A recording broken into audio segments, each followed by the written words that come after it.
Bonsoir, amis financiers et marketeurs. Fiscaliste. Fiscaliste. Ah. Donc la fiscalité est différente de la finance.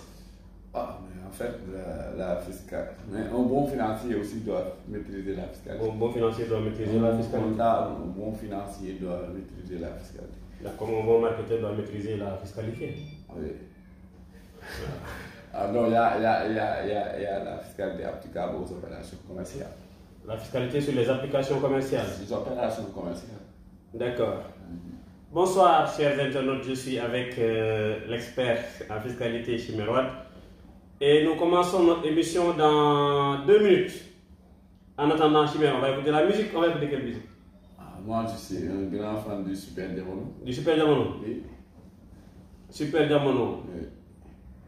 Allez-y, on va écouter Omar Pène.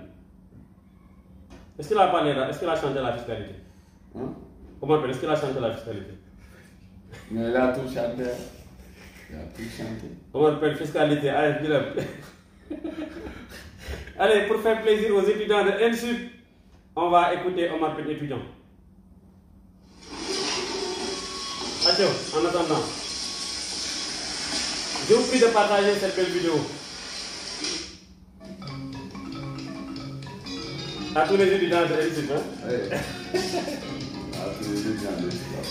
NSUP Afrique. Je suis avec votre professeur Chimère.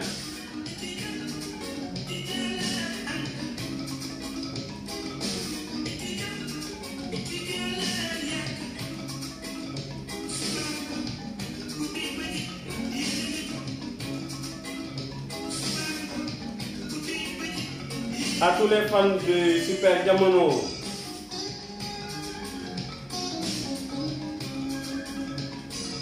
Tu es membre d'Afsud? J'étais membre d'Afsud.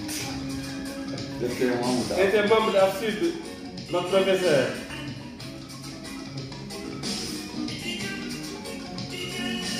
Babali Khan. How are you? Vous connaissez M. Khan Babali? Oui, c'est un collègue à lui. Il est en train de vous suivre. Merci. M. Khan, bonsoir. Bonsoir, M. Khan.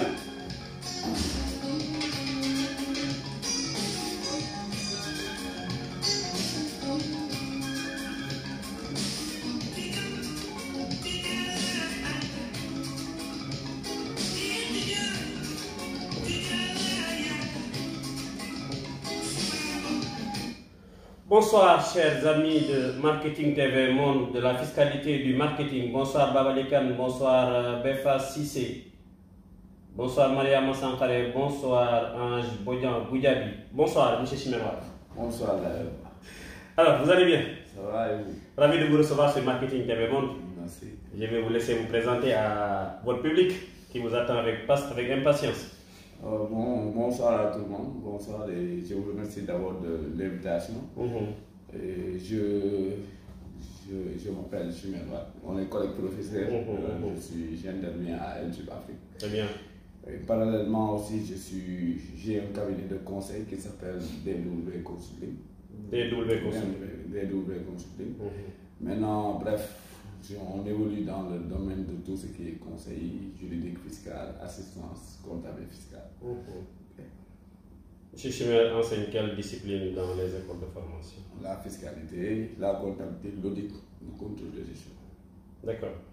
Et aujourd'hui, nous avons invité M. Chimère pour 2 raisons. La première raison, nous allons parler des changements fiscaux qui sont prévus dans la loi des finances de 2021.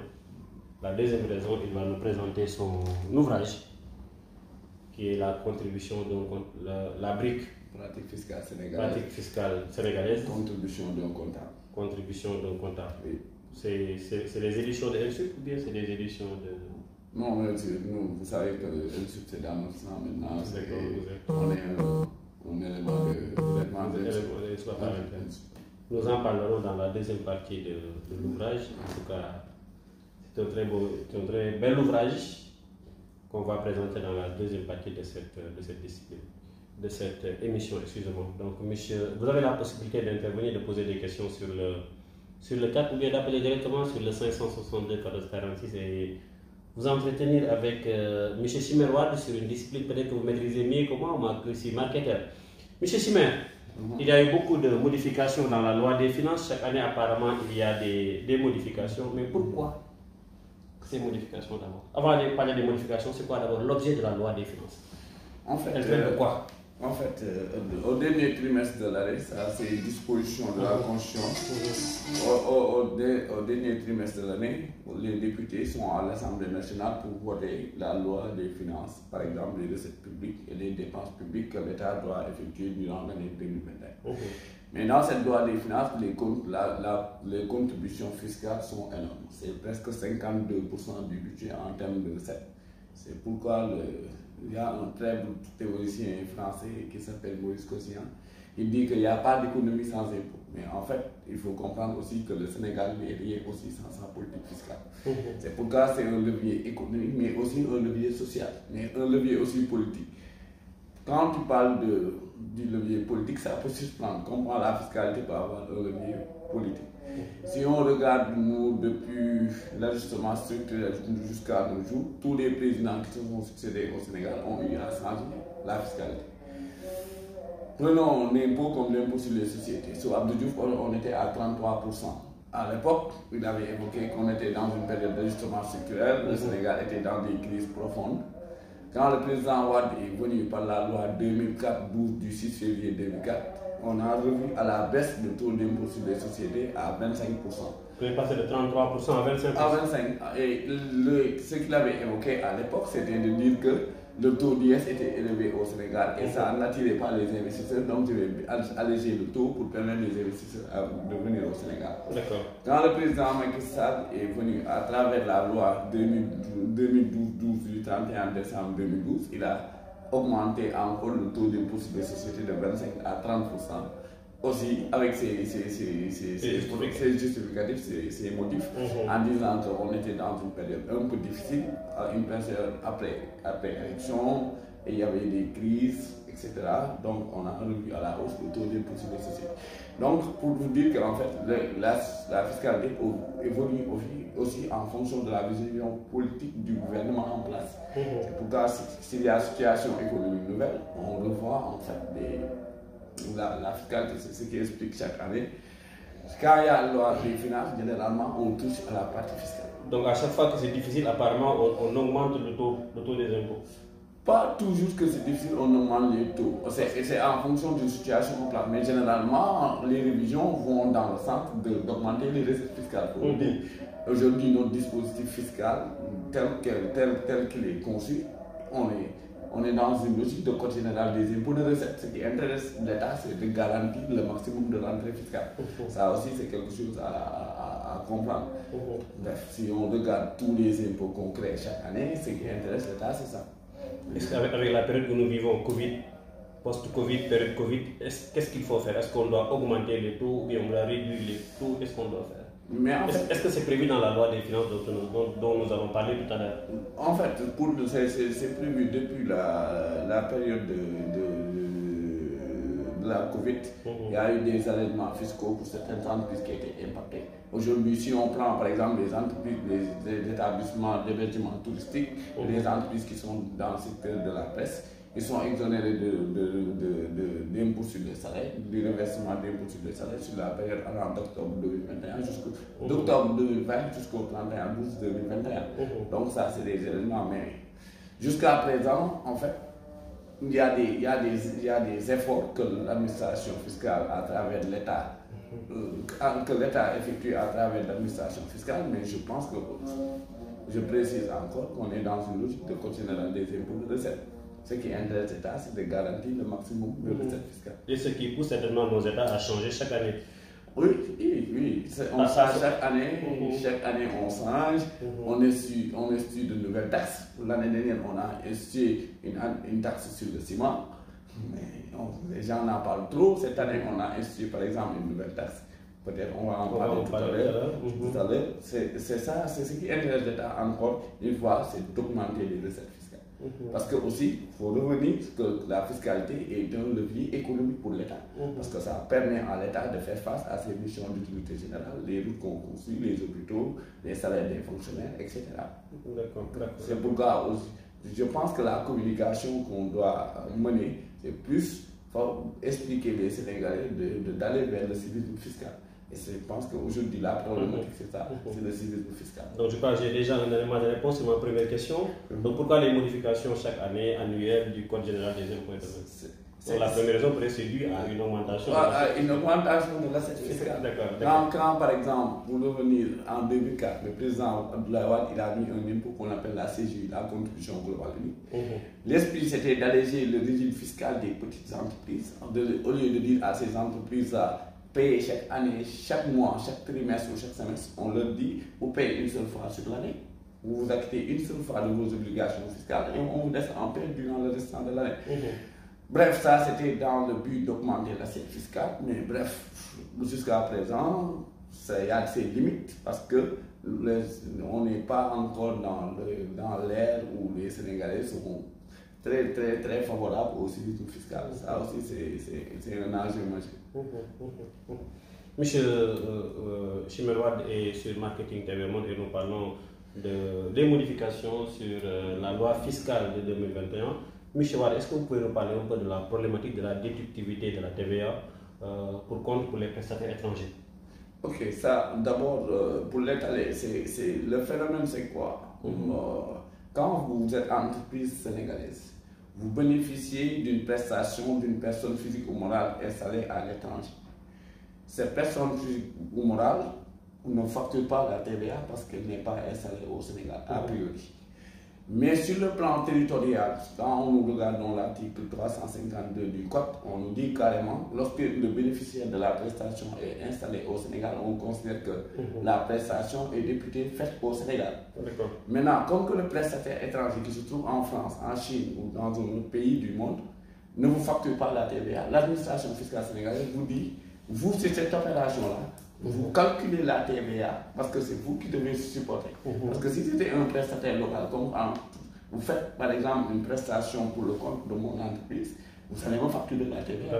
On est bien d'accord. Mais si c'est un prestataire étranger qui n'a pas de représentant fiscal au Sénégal, qui n'a pas d'établissement stable au Sénégal, ce prestataire étranger n'est pas au Sénégal, n'est pas domicilié. Donc dans ce cas d'espèce, c'est l'administration fiscale sénégalaise vous dit, vous en tant que bénéficiaire de la prestation de service, calculez la TVA sur le montant que le prestataire vous a facturé et vous le reversez pour son compte.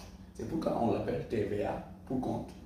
Donc là, c'est l'entreprise sénégalaise qui paye la TVA pour le compte d'une entreprise à l'étranger. Mais normalement, si c'était un prestataire local comme vous, si la facture était de 10 millions hors taxe, vous allez ajouter 18%, c'est 1 800 000, je vous paye 11 800 000 et vous reversez ça dans les caisses de l'État.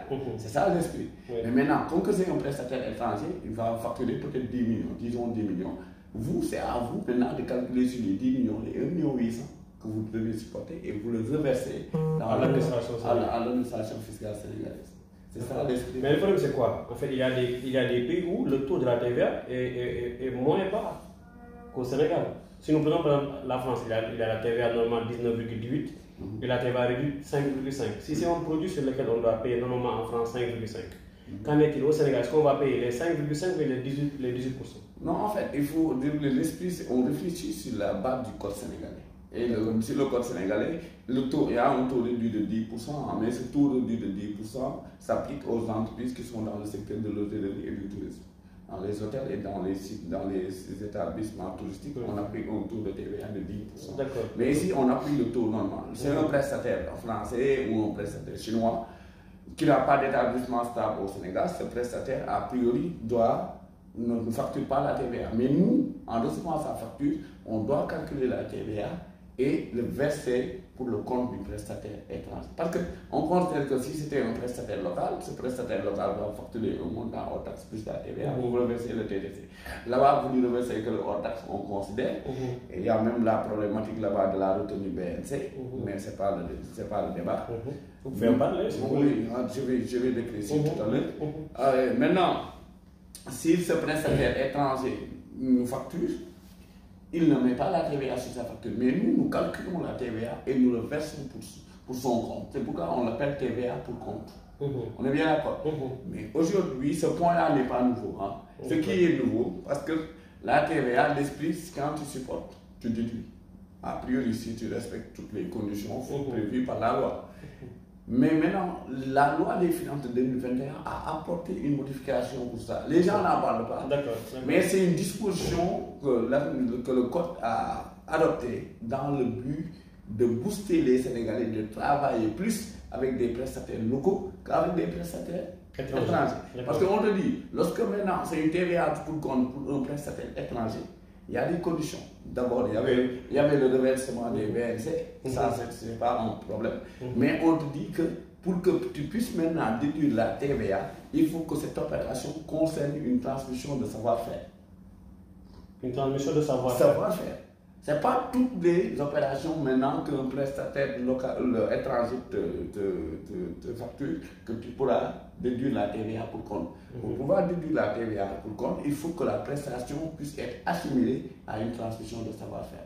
Qu'est-ce qu'on cherche ici? On cherche à encourager mon entreprise à travailler plus avec un prestataire local qu'avec un prestataire étranger. On est bien d'accord? Les gens n'en parlent pas, mais la problématique, c'est que qu'est-ce que c'est que la notion de transmission de savoir-faire? Jusqu'à présent, le texte dit que ça doit être défini par un arrêté du ministre chargé des Finances. Mais jusqu'à présent, l'arrêté n'est pas sorti. Mais si on se base sur nos cours, la franchise par exemple, ce n'est pas ou bien la joint venture ou bien la cession de licence ne peut pas être considérée comme une transmission de savoir-faire. C'est ça la problématique. Ce n'est pas clair dans le texte. C'est pas clair dans le texte. Et deuxièmement, c'est que dans les conventions fiscales aussi, généralement, dans les conventions fiscales, parfois, cette notion est définie différemment d'une convention à une autre. C'est ça la problématique qu'on trouve par rapport à ça. C'est pourquoi on tient encore à avoir la définition donnée par l'arrêté ministériel. D'accord. Maintenant, Chimère, moi je suis un prestataire étranger. Vous payez pour moi, vous Sénégalais. Et moi qui suis à l'étranger, est-ce que je paye la TVA dans mon pays? Non, c'est pour vous, c'est une opération d'export. C'est un service non fait. Ce n'est même pas de l'exportation parce que c'est du service. C'est une opération territorialement qui n'est pas effectuée dans ton pays. Pour la bonne et simple raison que le bénéficiaire ne se trouve pas dans ton pays, le service n'est pas utilisé dans votre pays. Je ne paie pas la taxe sur la consommation. Maintenant, je vais vous expliquer. Quand vous m'en facturez maintenant, d'abord, je dois vous retenir selon l'article 202 du Code général des impôts sénégalais, une retenue qu'on appelle retenue BNC. D'accord. C'est une retenue de 20%, pour se simplifier, c'est 80% et 25%. Mais ça revient à 20% la retenue de droit commun. D'accord. Si vous me facturez, je vous retiens normalement 10 millions, je vous retiens 20% de 10 millions. 20% de 10 millions, c'est 2 millions. Je vous verse les 8 millions. Mais n'empêche que les 2 millions, je les reverse au niveau du trésor public sénégalais. Maintenant, ça n'a rien à voir avec la TVA pour compte. Moi, en tant que prestataire, en tant que bénéficiaire de la prestation, donc c'est matériellement effectué au Sénégal, sur cette prestation de 10 millions, je dois calculer la TVA et reverser ça à l'État. Maintenant, cette TVA, c'est une TVA que je supporte. Est-ce qu'elle est déductible? Elle est déductible si on respecte les conditions. Et par ailleurs, aujourd'hui, le point est étudié par la loi de finances de 2021. Est-ce que cette prestation peut être assimilée à une transmission de savoir-faire? C'est ça, en fait, aujourd'hui, la problématique majeure qu'on éprouve. Mais l'idéologie de base, c'est de pousser les Sénégalais à travailler plus avec des prestataires locaux qu'avec des prestataires étrangers. D'accord. Mais est-ce qu'on a toujours la possibilité d'avoir des prestataires locaux pour tout type de produits? Ah, mais en fait, quand la possibilité est sur le marché local, on veut vous inciter à travailler plus avec. Mais c'est des charges fiscales supplémentaires pour les entreprises sénégalaises qui travaillent plus avec des prestataires étrangers. D'accord. Mais bien d'accord. Et cette taxe-là existe depuis quand? Non, en fait, la TVA, pour compte, elle a toujours existé. Hein. Elle a toujours existé depuis longtemps. Mais la problématique, c'est un point nouveau. Parce qu'avant ça, dès que tu supportes la TVA, dès que il y a TVA pour compte. Après, tu pourrais le déduire sur la TVA à payer.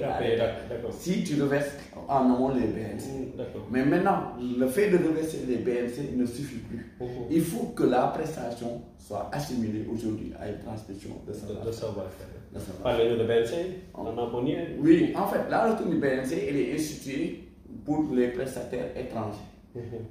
Vous, en tant que professeur dans une école de commerce, domicilié au Sénégal, on vous retient les 5% de BLS. Mais oui, c'est la retenue BLS. Maintenant, si c'est un prestataire étranger, si ce prestataire étranger, on appliquera, comme il n'est pas domicilié fiscalement au Sénégal, on lui retient 20%. Mais ce taux s'infléchit devant l'existence d'une convention fiscale. Par exemple, avec la convention qu'on a signée avec la France, le taux c'est 15%. Dans la convention fiscale avec la Chine, c'est 12,5%. Même dans la convention de l'UEMOA, c'est 15%.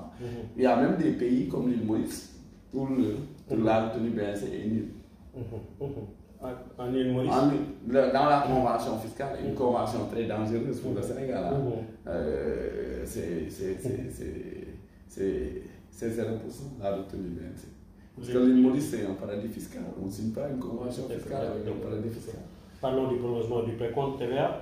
Oui, en fait, il y a le régime du précompte TVA. D'abord, il est bon de revenir sur quoi, qu'est-ce que c'est que le précompte. Le précompte, en fait, l'État l'a mis sur pied dans le but de sécuriser le circuit de la TVA. L'esprit, c'est de dire, par exemple, à Mamba, vous vendez des ordinateurs au ministère des Transports.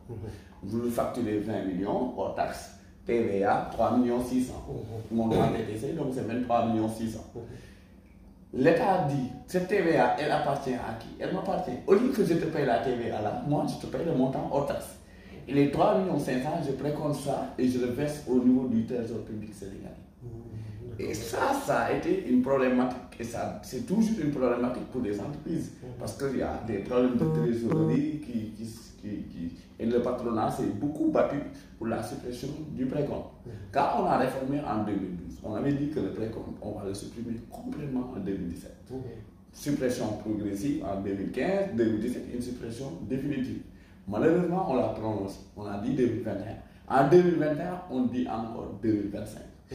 Mais qui précompte, c'est l'État, les sociétés nationales, les agences de l'État et les entreprises qui sont dans le secteur des concessions, les entreprises qui font de la distribution d'eau, d'électricité et les entreprises de télécommunications. Bref, c'est un prolongement institué par la loi des finances de 2021 parce que le précompte devait s'arrêter complètement en janvier 2021. Et là, ça a été prolongé jusqu'en 2025. En 2025. 2025. Je rappelle à ceux qui nous suivent que nous recevons M. Chimerwad et nous parlons de fiscalité aujourd'hui. Apparemment, également, il y a une nouvelle taxe sur les produits textiles, M. Chimer. Oui, ça aussi, chaque année, l'année dernière, on a institué une taxe sur le ciment. Cette année, on a institué une taxe sur les produits textiles. Qui s'applique sur les produits. Ça s'applique sur tous les produits fabriqués au Sénégal qui sont importés. Le texte dit les produits importés ainsi que les produits fabriqués. Bon, parlons d'abord sur les produits textiles. Est-ce que le coton qui est cultivé à Tambacounda, est-ce que c'est un produit textile? Oui, il parle de tissu. De tissu, oui, il parle de tissu. Non, enfin, non, alors. D'accord. On y va. Il parle de tissu. Et cette taxe-là s'élève à combien? Est-ce qu'elle vient ensuite de la TVA ou bien Si, c'est les droits d'assises, ces taxes spécifiques sont dans la base de l'imposition de la TVA. C'est l'esprit en donc c'est une taxe supplémentaire. Une taxe supplémentaire, mais maintenant ces taxes-là, sur la cigarette, on comprend pourquoi. Oui, sur la cigarette, on comprend. C'est aussi pour la santé, les boissons alcoolisées, on comprend, la cola, on comprend, le café, on comprend, les produits pétroliers, on comprend, mais pourquoi sur les produits textiles?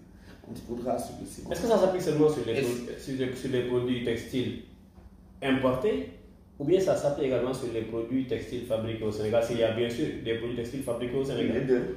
Le texte dit aussi bien sur les produits importés que sur les produits fabriqués au Sénégal.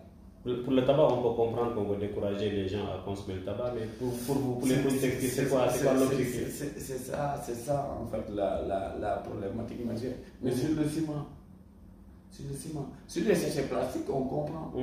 Mais il y a des. Mais ça n'a pas empêché la consommation des sachets plastiques. Jusqu'à présent.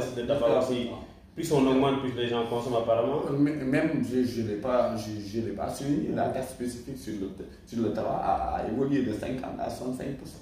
Et les gens consomment toujours le tabac. Ah, c'est ça.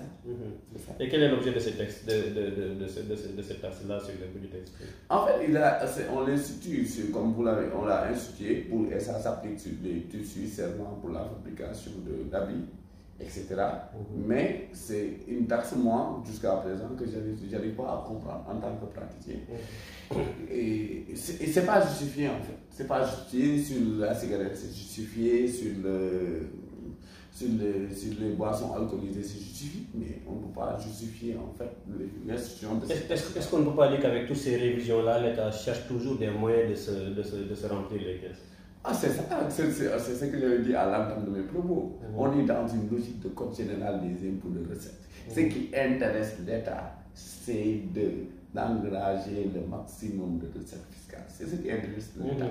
Ça, il ne faut pas. Les réformes qu'on a eu à faire depuis l'ajustement structurel à nos jours tendent vers deux choses. Augmenter le nombre de personnes qui payent des impôts et diminuer le champ des exonérations.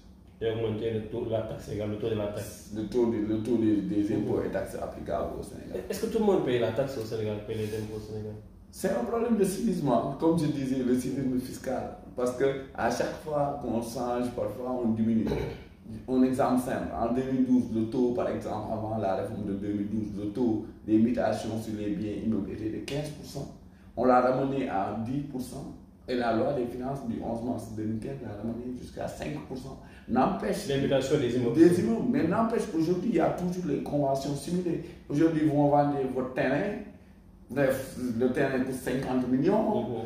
Au lieu de mettre sur l'acte 50 millions, on va faire une contre-lettre pour mettre 20 millions pour mettre moins d'impôts. Mais ça, c'est des phénomènes sanctionnés par l'article 609 du Code. Si vous le faites, c'est des dissimulations ou des insuffisances de prix.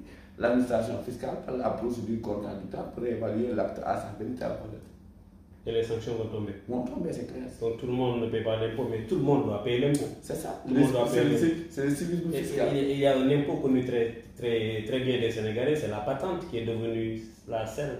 Comment on est passé de la patente à la selle, M. Wade? Ok, là, en fait, il faut expliquer la patente, l'origine. La patente, en fait, c'est un impôt qu'on a hérité du système colonial, malheureusement. C'est un impôt que les Français ont supprimé en 1975, nous on l'a adopté après sa suppression. D'accord. Maintenant, quand on a eu à adopter nous la patente, cette patente a tenu de ces années 70 jusqu'à nos jours, jusqu'à la loi 2018-10 du 30 mars 2018. C'est là où on a supprimé la patente et on a mis la selle. Les Français, comme je disais, l'ont supprimé en 1975, ont créé une taxe professionnelle et une taxe d'habitation. Ces deux taxes ont tenu jusqu'en 2010, c'est sous l'égide du président Nicolas Sarkozy qu'ils ont eu à changer la taxe d'habitation et la taxe professionnelle. Et aujourd'hui, on applique ce qu'on appelle la contribution économique territoriale. Différent de la selle. Nous, on a copié la contribution économique territoriale française pour mettre la selle à la place de T à la fin, on a mis aide à la fin. Local. On est local. Bref. Et donc la selle a été instituée par cette loi 2018-10 du 30 mars 2018 en remplacement de la patente. Mais il faut dire, la patente était un impôt anti-économique. Un impôt anti-économique. Anti-économique. Pourquoi ça pille le commerce? Pourquoi? Je suis industriel. J'investis, je vais acheter de nouvelles machines, je paye plus. Donc les industries étaient fatiguées par la patente. On s'équipe,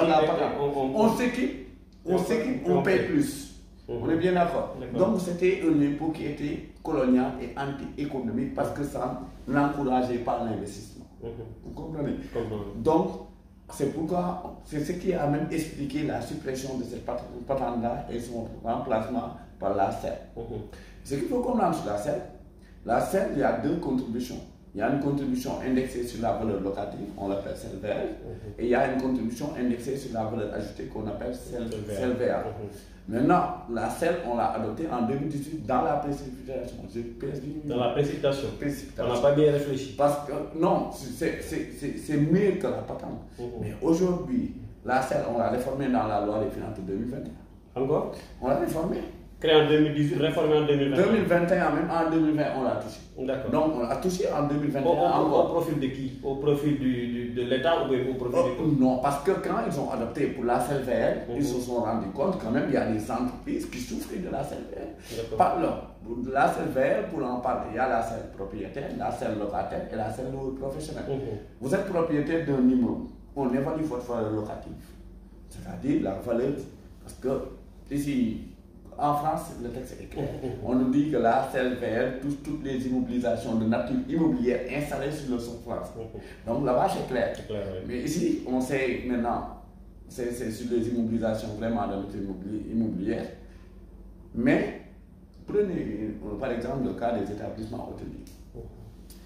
Les hôtels, vous savez, tout ce qui est valeur terrain, valeur des constructions, des aménagements, c'est énorme. Les hôtels ont souffert de la serre. On est bien d'accord. Et ils payaient sur le terrain, sur les immobilisations, sur le personnel, ils payaient surtout ces éléments. Non, sur la selle valeur locative, c'est sur les immeubles. D'accord. Par nature. Les immeubles, tout ce qui est bâtiments, terrain, les aménagements, les agencements, les installations, etc. Mais c'est énorme. C'est énorme. C'est pourquoi sur la loi des finances de 2021, on a touché. Pour les hôtels, on ne les impose pas sur la totalité de leur valeur locative. On les impose que sur 50% de leur valeur locative. Très bien. Est-ce que vous comprenez? Je comprends, oui. Donc, pour vous dire qu'aujourd'hui, pour cette serre-là, il y a ses limites. Pourquoi on a réformé? C'est parce que le texte présente des manquements, il faut le dire. Aussi, pour les, par exemple, sociétés de prépondérance immobilière, une société civile immobilière, dont le terrain peut faire 400 millions, les bâtiments, on sait. Vous voulez quand même taxer cette SCI sur la totalité de sa valeur locative, c'est énorme. On a dit que là-bas aussi, on n'impose que 40% de la valeur locative. Et ça, c'est des points institués par la loi 2020-33, c'est-à-dire la loi des finances de 2021. Est-ce que ce n'est pas dû à la Covid aussi? Non. Ils n'ont pas révisé après la Covid? C'est pas lié à la Covid. Ils n'ont pas encore révisé à la hausse? Non, c'est la loi des finances de 2021 qu'on a votée en 2020. C'est en décembre 2020 qu'on l'a votée. C'est pourquoi c'est 2020-33. Mais ça concerne la loi des finances de 2021. D'accord. Mais ils se sont rendus compte que ces entreprises-là souffrent vraiment de la CLVL parce que leurs immobilisations de nature immobilière, la valeur, elle est énorme. C'est pourquoi, à un moment donné, ils se sont dit qu'il fallait réviser. Et en révisant pour les établissements hôteliers aujourd'hui, on l'applique sur 50%. Sur 50% de et le taux est de combien? Le taux de la CLVL, c'est 20%. Pour cette propriété, c'est 20%. C'est la valeur locative. Parce que là-bas, on a fusionné la CEL et la contribution foncière. D'accord. Parce que quand vous me louez, vous êtes propriétaire, vous êtes obligé de payer la contribution foncière ou à la CEL. D'accord. Mais lorsque c'est votre immeuble, mais vous exercez une activité imposable à la CEL dans vos propres locaux, dans ce cas, vous êtes redevable les deux. On a fusionné les deux. Et ça représente 20%? 20%. Au lieu d'être à 15%, on sera à 20% parce qu'il y a 5% de foncier bâti et 15% de CLVL. Finalement, pas tant pour CEL? Non, là, c'est les meilleurs. Pour l'entreprise? Oui, pour l'entreprise, c'est un impôt anti-économique. Là, par exemple, c'est un impôt anti-économique critiqué par beaucoup de praticiens. On l'a toujours critiqué, on l'a déploré parce que c'est un impôt anti-économique qui n'encourage pas du tout l'investissement. Donc, c'est un impôt et si on revient à l'industriel qui payait la CEL de 10% à chaque fois qu'il investissait? Non, actuellement, c'est toujours le cas. Est-ce qu'il paye la CEL? Non, oui, les industriels payent la CEL. Mais là-bas, c'est clair. Maintenant, tout ce qui est matériel de production, c'est imposable. C'est non imposable. D'accord. Parlez-nous un peu de la modification de la CLVL. Oui, c'est des points que je viens de soulever, notamment sur les établissements hôteliers. On a réduit de la valeur locative. C'est seulement pour les établissements hôteliers? Oui, mais c'est les établissements hôteliers, les sociétés de prépondérance immobilière, comme les SCI, etc. Et pour les entreprises de presse, il n'y a pas un cas particulier? Non, pour la CEL, non. Pour les entreprises de presse, leur exonération, c'est plus que pendant la période de la Covid. Notamment les reversements des impôts sur salaire. il y a également les hôtels qui sont les hôtels établissements touristiques aussi bénéficient de ça, d'une exonération partielle du reversement. Sur une période de combien de temps? C'est allant de octobre 2020 jusqu'au 31 août 2021. Voilà, merci. Je rappelle que nous recevons M. Simer Watt et nous parlons de fiscalité. M. Simer est intervenant dans beaucoup d'écoles de la formation. M. Simer, école et impôts. École et impôts. Est-ce que les écoles payent les impôts? Bien sûr, les écoles payent les impôts. Mais en fait, en matière de TVA, c'est clair, l'enseignement scolaire et universitaire, c'est exonéré, il n'y a pas de TVA. Mais beaucoup de gens font des amalgames par rapport. En fait, exonération, on le dit très souvent, il n'y a pas d'exonération sans texte. Il n'y a pas d'exonération au-delà des textes. Quand on parle d'enseignement scolaire universitaire, c'est toute activité qui est inséparable et indissociable à l'activité d'enseignement. Photocopie de support de cours, les frais de scolarité des étudiants, etc. Les supports, les thèses, les photocopies de thèses, de mémoire, etc. Ça, c'est exonéré parce que ça rentre dans le cadre. Mais qu'en est-il, par exemple, d'un établissement qui facture la nourriture à ses étudiants et le transport? Sur le transport et la nourriture, ce n'est pas exonéré. On doit mettre la TVA. D'accord. Et si l'école fait venir un enseignant de notre pays, est-ce qu'on parlait là-bas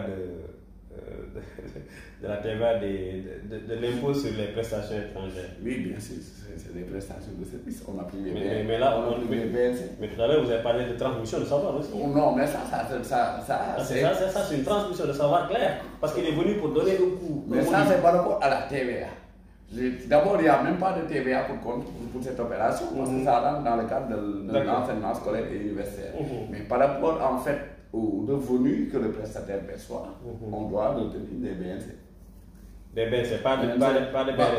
Il n'y a pas de... Non, pour les prestataires étrangers, on n'applique pas la retenue du BRS, mais on applique la retenue du BNC pour les prestataires. La CLVA, apparemment, il y a des maudits. Oui, je dis, sur la CLVA, il y a beaucoup de polémiques.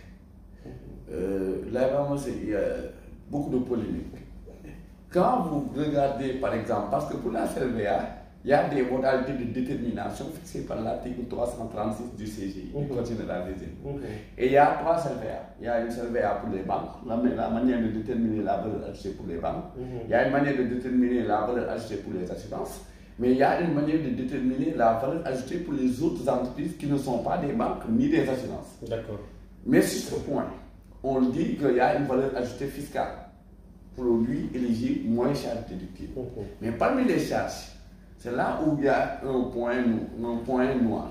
Le point noir, c'est quoi? Ils disent telle charge, par exemple, les achats, y compris les droits de douane, les services extérieurs à l'exclusion du loyer des biens pris en location pour une durée supérieure à 3 mois, les impôts et taxes et les exclusions qui suivent. Et ils ont mis un point, les autres charges de gestion courante.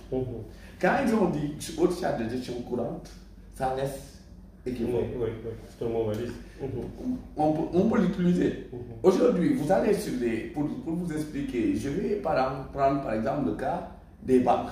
Là-bas, le texte est clair. On dit les frais généraux à l'exclusion du loyer des biens pris en location pour une durée supérieure à 3 mois et les frais de personnel. Mais dans le premier cas, on dit les autres charges de gestion courante. Le comptable, lui, tu ne peux pas le convaincre pour lui dire que charge de personnel, tu dois l'intégrer dans le calcul de la valeur ajoutée. Parce que le comptable, lui, il sait que les charges de personnel viennent après le calcul de la valeur ajoutée. Donc, on ne doit pas l'intégrer. Pour la définition comptable. Mais pour la définition fiscale, quand on me dit charge de gestion courante, mais tout le monde sait, on sait que les salaires, c'est des charges de gestion courante. Les salaires, ils sont courants. À la fin de chaque mois, on reçoit des salaires. Des fois, il y a des gens qui sont payés par semaine. On est bien d'accord, on reçoit des salaires. Mais maintenant, certains praticiens disent que ces charges de personnel doivent être intégrées dans les charges de gestion courante. D'autres pensent non, ce n'est pas une notion qui répond à la définition de valeur ajoutée. Alors que le texte commence à dire que la valeur ajoutée fiscale, elle est différente de la valeur ajoutée comptable et de la valeur ajoutée économique. Donc, est-ce qu'on doit se figer juste en tant que comptable de la valeur ajoutée comptable qui exclut de manière expresse les charges de personnel? Est-ce que ici, le fait de mettre sur le texte et dans la partie charge déductible, les autres charges de gestion courante, n'amènent pas certains praticiens à intégrer les frais de personnel là-bas. Donc, ceux qui l'intègrent, est-ce qu'ils ont tort? Ceux qui ne l'intègrent pas, est-ce qu'ils n'ont pas tort? Mais personnellement, ma position sur cette question, j'ai ma pratique personnelle sur cette question. Et chacun fait ce qu'il arrange. C'est ça le problème, parce que depuis qu'on a adopté la selle, il n'y a pas encore un circulaire d'application. Parce que c'est un impôt nouveau, c'est normal. On applique, on voit les failles, on essaie de rectifier, etc. Et chacun profite des failles. C'est ça. C'est aujourd'hui le danger. Il y a des gens qui intègrent, en déterminant la valeur ajoutée fiscale, les charges de personnel. Il y a d'autres qui te disent que c'est impardonnable d'intégrer les charges de personnel dans les charges de gestion courante. Donc, c'est une question qui sera peut-être réglée dans la prochaine révision. Peut-être. Mais je crois qu'on a fait le tour des modifications sur cette loi.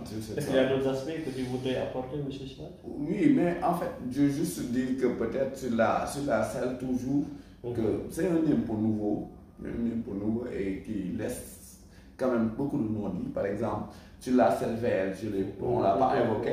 On l'a pas évoqué. Il y a également des non-dits sur la même. Sur la selle verte, il y a des non-dits. Aujourd'hui, je vous pose la question. Si une société dispose d'un immeuble au Mali, une société sénégalaise dispose d'un immeuble au Mali, le texte dit, mais moi, ça c'est ma conviction.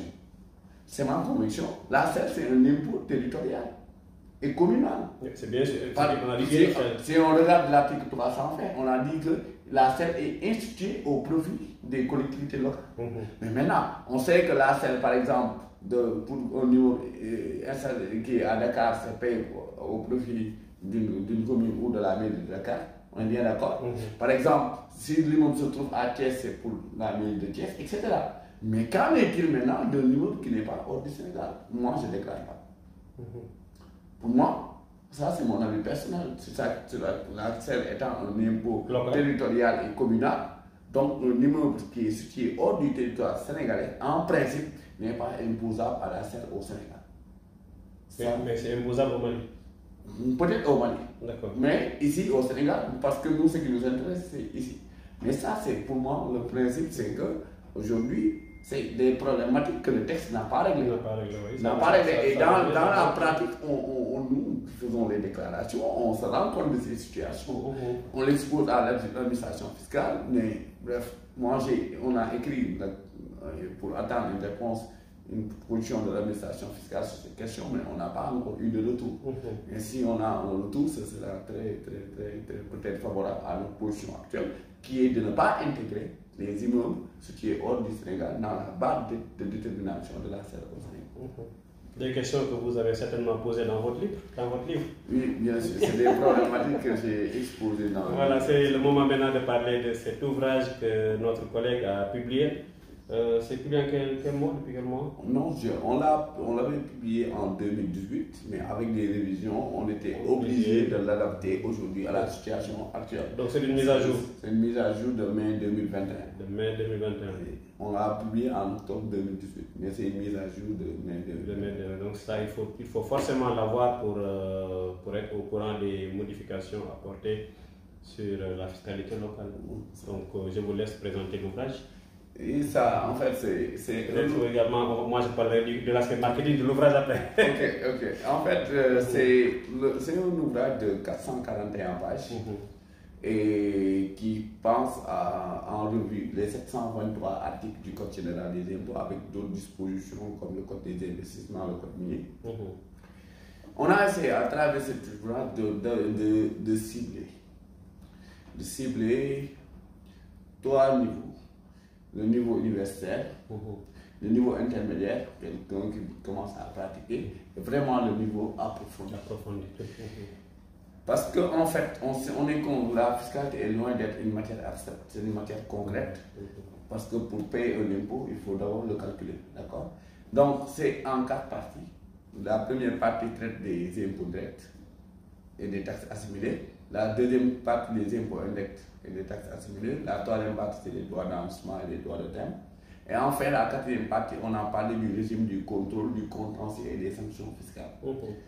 Qu'est-ce qu'on a essayé à travers chaque chapitre on est revenu sur une partie théorique, basique, mais sur des parties approfondies, notamment par rapport à la problématique liée, tout à l'heure j'ai parlé de la selle, toutes les problématiques liées à la selle, ils sont abordés. Ils sont abordés, par exemple, pour la problématique concernant les immeubles qui sont hors du Sénégal.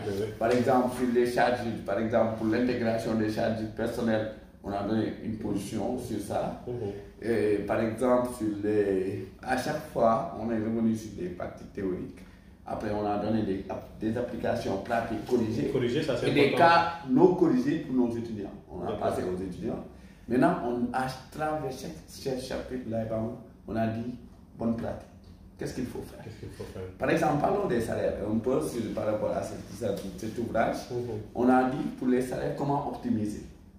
Optimiser ne signifie pas de dribbler l'administration fiscale. C'est des régimes de faveur que le code a prévu qu'on utilise. On est bien d'accord. Par exemple, pour les optimisations fiscales sur les salaires, comment on régularise les salaires? Là, Ibama qui est célibataire, je sais que vous n'êtes pas célibataire. Non, je suis marié, j'ai deux femmes. Ok. Là, par exemple, je taquine, je salue mon ami Aïni Diop, je vais prendre exemple sur lui. Il est célibataire jusqu'à présent et on imagine. Il faut prendre les trois en même temps. Non, lui, il faut beaucoup de prières pour lui. On va prier pour lui, c'est la nuit du vendredi. On va prier pour lui. En fait, s'il se marie au mois de décembre, comment on fait? Là-bas, on dit qu'on considère qu'il était marié depuis le mois de janvier. On dit là, c'est pourquoi il y a beaucoup de mariages au mois de décembre. Et ces problématiques-là, on l'a traité dans cet ouvrage. Par exemple, une rédaction, là, pour la tenue des dossiers du personnel, comment on va le faire? Et quels sont les cas de redressement récurrents? À chaque fois qu'il y a contrôle, l'administration redresse les entreprises sur ces points. Et on a évoqué ces points et on a dit comment l'éviter. Comment l'éviter? Et ça, on l'a fait sur le salaire, on l'a fait sur l'impôt sur les sociétés, sur la TVA, sur la selle, sur les droits d'enregistrement, sur l'imposition des personnes physiques, par exemple, sur les revenus fonciers, les BIC, les BNC et tout. Tout ça, on l'a évoqué. Donc, c'est des cas pratiques corrigés, des cas non corrigés pour permettre les étudiants à s'exercer, mais aussi des cas de déclaration d'entreprise. Des cas de déclaration. Si vous voyez, par exemple, sur le salaire, j'ai mis une déclaration de comment on reverse les impôts sur salaire, c'est une déclaration. On a donné un cas, on a montré la manière dont on doit remplir une déclaration, etc. Donc on a essayé en fait de cibler trois niveaux. Le niveau universitaire, le niveau intermédiaire et le niveau très approfondi, en fait, pour permettre en fait aux contribuables ou aux praticiens de pouvoir être quand même à l'aise par rapport à la fiscalité sénégalaise. C'est ça notre état d'esprit. Bref, et autre chose aussi qu'on a apporté, pour quand on a dit le titre pratique fiscale sénégalaise, contribution d'un comptable, notre conviction c'est que la comptabilité ne peut pas aller sans la fiscalité. Même si c'est deux matières distinctes, elles restent néanmoins étroitement liées. Il n'y a pas de comptabilité sans fiscalité, il n'y a pas de fiscalité sans comptabilité. Et sur cet ouvrage aussi, on a essayé, il y a des points où on a évoqué quand même des écritures comptables, comment ça se passe comptablement, avant de revenir en fait sur la pratique fiscale. Qu'est-ce qu'on fait? Par exemple, si vous prenez pour l'IS, sur les amortissements, on a parlé comment on calcule l'amortissement, on a expliqué le mécanisme comptable avant de revenir sur les problématiques fiscales. Par exemple, sur les charges à payer, sur les congés, c'est la même chose, c'est la même démarche qu'on a eu à entreprendre.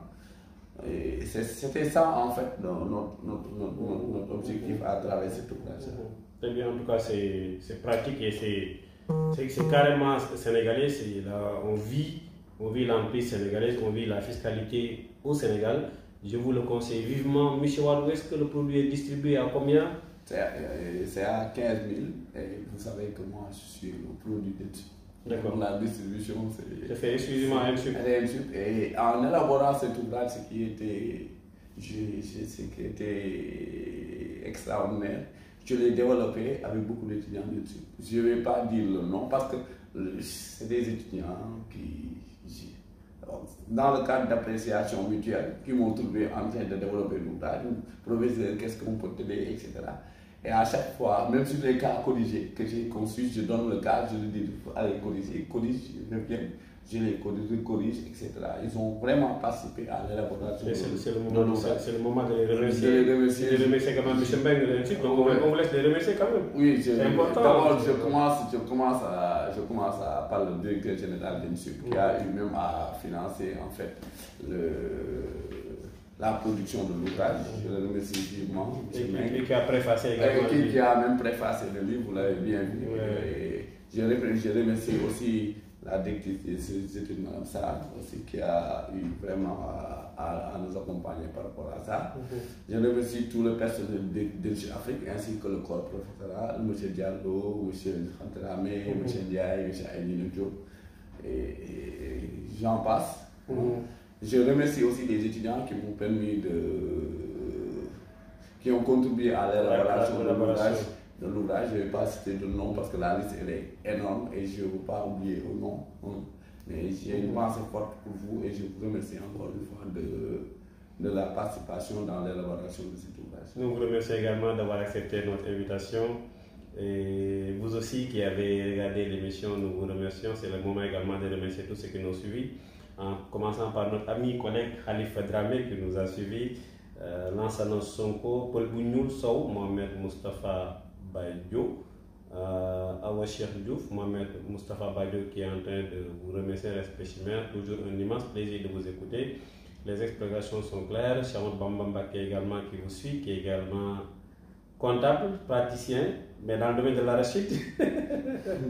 Ousseynou Diaw qui également vous suit. Abdoulaye Dieye Koulibaly qui nous suit depuis la France, depuis Lille précisément.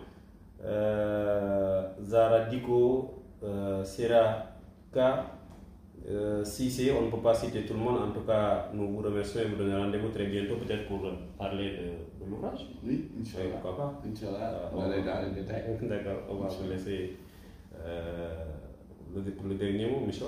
Merci, moi, je me remercie à votre endroit. Je vous remercie vivement de l'invitation. C'est normal. Et je souhaite un très très grand succès. Je ne vais pas dire à votre chaîne, à notre chaîne qui a beaucoup contribué pendant la période de la COVID, en proposant aux étudiants vraiment des thèmes.